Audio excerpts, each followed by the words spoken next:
Hey Wolfpack, and welcome back. It's finally Saturday, and you all know what that means. Tonight's feature is 3 scary Wendigo stories.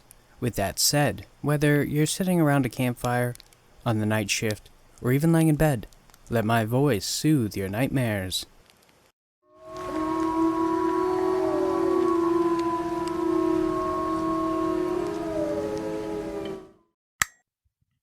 The winter season was upon us, and droves of Wendigo spotters had descended upon our small town to try and get a glimpse of something that I believed didn't exist. It all started 2 years ago, back when Billy Fisher brutally murdered his wife, Jane, and her 2 poor daughters. When he was arrested, he claimed in his defense that he was driven mad by some kind of beast that followed him home from the lake he was fishing on one night. It affected me and my wife greatly, as we were neighbors. We had no kids of our own, so we looked after the girls whenever we could. We loved those 2 girls. We were close friends, and when he came and asked for help, I honestly thought he was crazy. I wish I had listened to him. And ever since, the town has been besieged by conspiracy theorists looking to get a sight of something that apparently didn't exist. I was sitting down in the living room watching telly when I heard my wife scream from the kitchen. I ran in to find she had dropped the meatloaf all over the floor. Concerned, I asked her what happened. She seemed terrified. She told me she had seen something staring through the kitchen window at her. It had big red eyes, she said. I tried to reassure her it was probably one of those Wendigo spotters trying to get a picture of one of us locals. They have been known to do that. They come up here and think it's fair game to harass us and trespass on our land. After my wife calmed down, we decided to go to bed. I made sure all the windows and doors were shut tight. That night, as I tossed and turned, I awoke to find my wife missing from the bed. I could see my breath as the air was brisk. Someone had opened the bedroom window. I went to close it, and that's when I saw my wife standing in the back garden staring into the woods. I called her name, but to no reply. I ran down the stairs, but all the windows and doors were still shut, and the keys were still in the drawer where I had left them. Even though I had my house coat on, it was still cold as anything. It must have been below freezing, and my wife was just standing there in her nightgown. I called her name, and she didn't even acknowledge me. I shouted at her and shook her, till she came around, and eventually, I got her back in the house and back to bed. The next morning, she remembered nothing. At first, she didn't even believe me. She thought I must have dreamt about it. That was, till I showed her the mud on her nightgown. I didn't blame her for being perplexed about the whole situation. It was totally out of character for her. Apart from chasing a few out-of-towners from my land, it was an uneventful evening. That night, before we went to bed, I made sure everything was double-locked and I hid the keys. Horrible nightmares filled my mind as I slept. I dreamt of a monstrous creature that stalked the woods behind my house. The creature walked upright like a human, but it wasn't human. Its legs were similar to that of a goat, but big and stronger. It had these big, massive talons for hands. It had leathery, jet-black skin with deep red scars covering his torso. Its head looked like a skinned goat's head. Its eyes glowed red, and big towering antlers sprung from his back. As it stalked me through the woods, I could hear it calling me, but it sounded like my wife. I turned to see my wife standing there. As I walked towards her, she transformed into the beast itself. That's when I woke up. My wife wasn't in bed with me again. The sheets were covered in blood. I felt searing pain all over my chest, as I looked down and saw a load of deep claw marks dug into me. I heard a growl come from the corner. I looked to find my wife cowering. She was shaking while licking my blood off of her fingers. She seemed very delirious. She screamed at me to not come near her. She was hungry was all she kept on saying. Eventually, I calmed her down. Her temperature was through the roof, so I decided to call the doctor. When the doctor got here, I brought him up to go see my wife in the bedroom. I left them alone when I went downstairs to make coffee. As the coffee brewed, I heard a gut-wrenching scream come from the bedroom. Then the doctor came sprinting down the stairs, screaming that she bit him, as he ran out the door, not even looking back. I sat with my wife and watched over her as she tossed and turned all night. She rambled on for hours about the woods, and how hungry she was. Eventually, I drifted off to sleep. When I woke the following morning, my wife was gone again. After frantically searching the house, I found no sign of her, except for a note that was left on the kitchen table. The only words on the note were, "I love you." A few days after I reported my wife missing, the police called me into the station and showed me security footage that was taken the night before. 2 bodies had been found near the woods, badly mutilated, and my wife was caught on camera walking from the scene near the woods. I know my wife is out there somewhere in the woods, maybe. I have seen the form she takes from time to time. Now, I spend my days searching for a way to bring her home. The strange thing is, both my wife and Billy Fisher were Native American. Maybe there is a connection.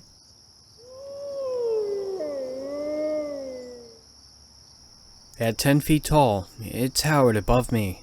Emaciated arms grazed against the frozen ground with claws made of ice. Blood dripped from ragged, withered antlers. It looked at me with bloodshot eyes, and gave me an all-too-human smile, despite its long, needle-like teeth. As it leaned closer, I smelled the wicked stench of death on its breath. It drew back its head, and let out a gut-wrenching howl that turned my blood to ice. Even so, I remained unfazed.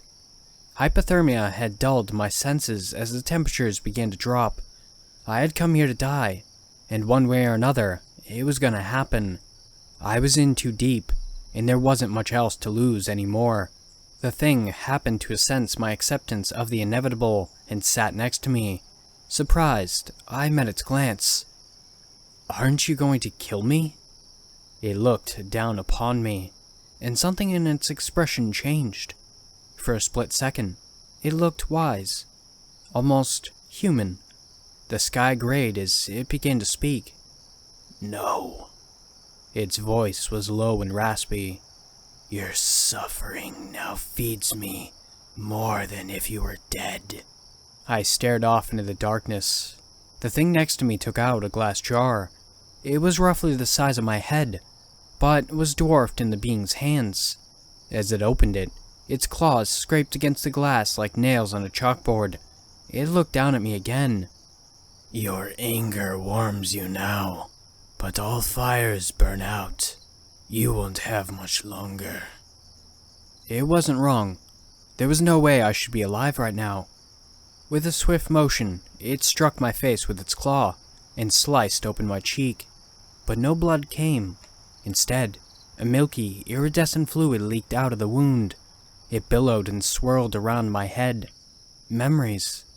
Beautiful, wonderful memories.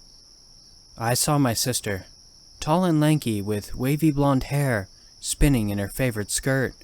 I could almost hear her laugh, dancing to the radio at midnight when she thought no one could hear, squealing with delight as we sped down the highway with the windows down. I smiled, but soon the memories turned sour. I then saw her body, limp and broken, after I took that turn too fast. The car was crumpled into a tree, and I could only watch, helpless as my life burned to the ground in front of me. I felt the heat rise up in my chest, but the creature collected the haze around me in a jar and shut it. I snapped back to cold, gray reality. I felt numb. I couldn't feel anything, actually. I didn't know anything. Who was I? Where was I? Or what was sitting in front of me with a terrible smile on its face? But at that point, I couldn't even care. "She forgives you," it said, as it lumbered off into the night. I don't know who he was talking about, but the snow around me had formed a warm blanket. The stars began to fade away, and I knew then that it was time for me to go. When I was 8 years old, both of my parents worked full-time. My dad was predominantly on third shift at his job, and my mom was an elementary school teacher. We lived literally right up the road from my grandparents in a very small town. It was getting close to my 9th birthday when I contracted strep throat and scarlet fever. I was severely sick and could barely speak. Had the first case of cold sweats that I remember in my life, and could barely pull myself out of bed to even use the restroom. I was absolutely miserable, and of course, being as young as I was, I didn't take the pain very well. My poor mother was at a loss of what to do with her working and my dad needing to use daylight hours to sleep. The first day I was sick, perhaps it was a Tuesday. My birthday would fall on a Friday. My dad stayed up most of the day with me, made me food, let me sleep in his lap on the couch, wiped my forehead down, made sure I took my medicine, and other things as well. But on that second day, my grandmother had called and offered to let me stay at her house so my dad could sleep.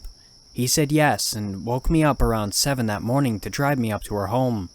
My grandfather also worked at this time too, so he was already gone to work when I arrived there. I don't remember too much of the early morning.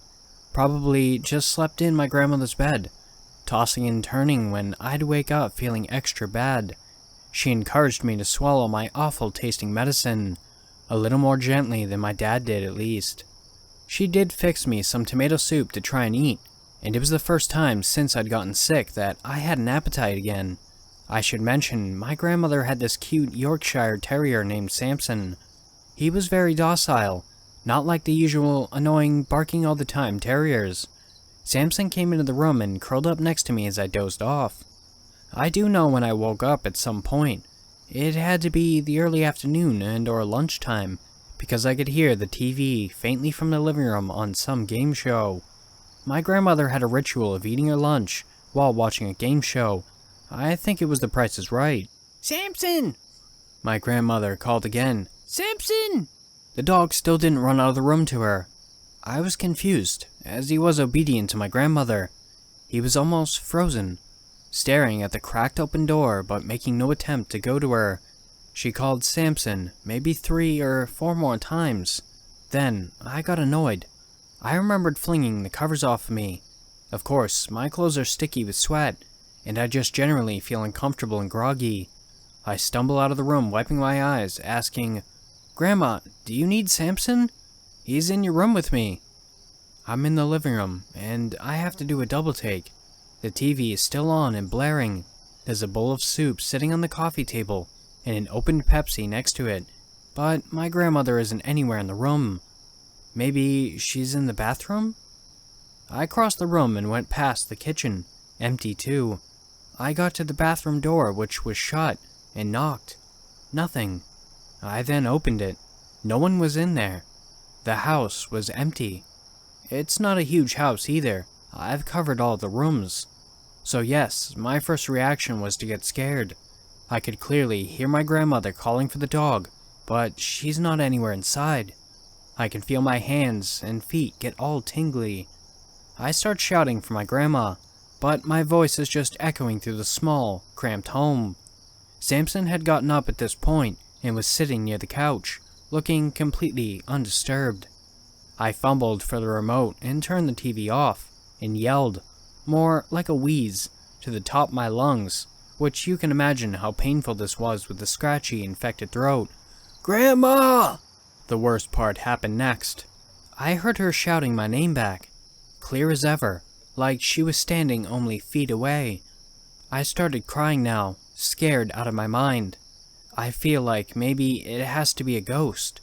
I grew up with scary ghost stories courtesy of my dad, and I'm convinced now I'm in the room with a ghost. And then she, or whatever this was, proceeded to call my name again. Then there was a second voice. Definitely not my grandmother's. It was deeper, definitely more masculine, and absolutely terrifying as it shouted, "Come to the front door!" I didn't do that. Instead, I made sure to run back to my grandparents' bedroom, lock the door, and pick up the phone on their nightstand.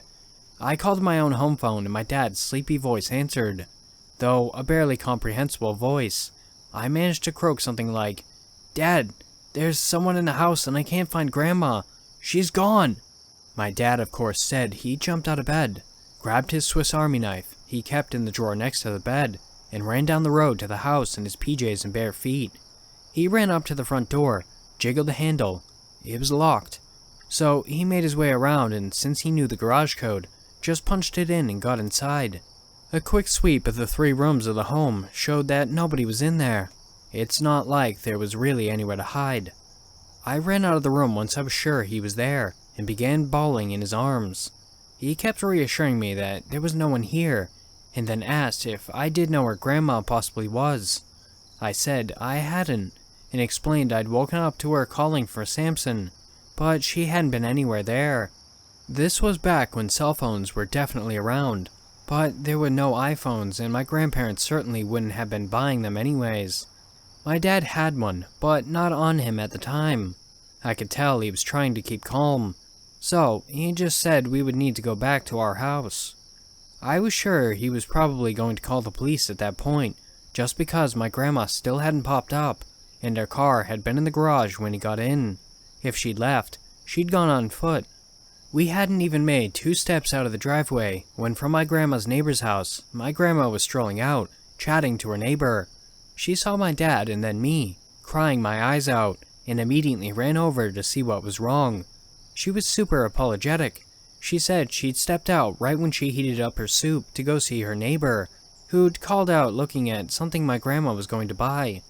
My grandma had figured I was asleep, and she'd only been gone for 10 or 15 minutes.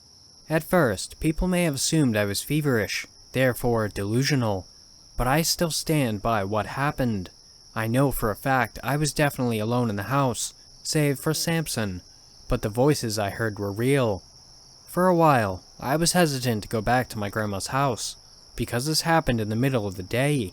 I later read stories at school about Wendigos, or creatures that would disguise their voices to lure people in. This was the closest explanation I could ever form about what I heard. I never shared to anyone that I thought it was for sure a Wendigo, and chalked it up to maybe just a ghost. I'm close to my 20s now. Last year was the first time I shared this story fully to my grandpa, who used to just say the fever must have made me had bad dreams. We were sitting on the front porch of the house, smoking cigarettes and exchanging anecdotes. When I finished telling him for the first time, he looked sorta disturbed about it. He finally put his cigarette out and just stared out into the road. Then he cleared his throat and looked over at me. "You know," he said slowly, "some funny things used to happen around here all the time. In the middle of the night, I'd wake up to take a piss or something. When I'd first sit up in the bed, I could hear your grandma sleeping away, snoring in fact." He chuckled, but his face grew serious again. "Anyways, I'd always hear her calling for the dog." I tried to remain calm, but my voice still shook when I asked him, "Even when she was sleeping? Sleep talking, maybe?" "No." He shook his head.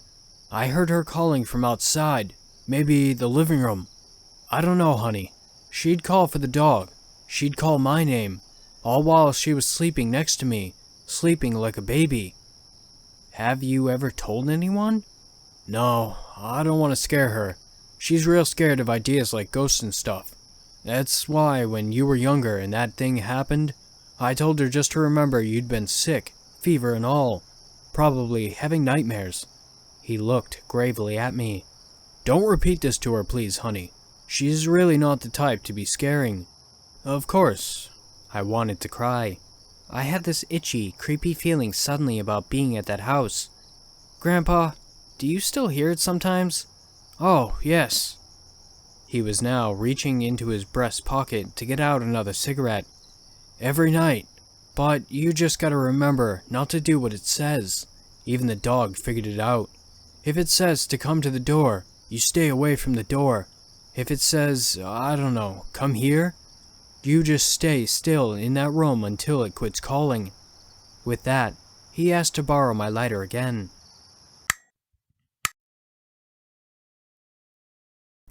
Thanks for listening, Wolfpack. If you want to submit your own story, the links for my email and subreddit will be down below.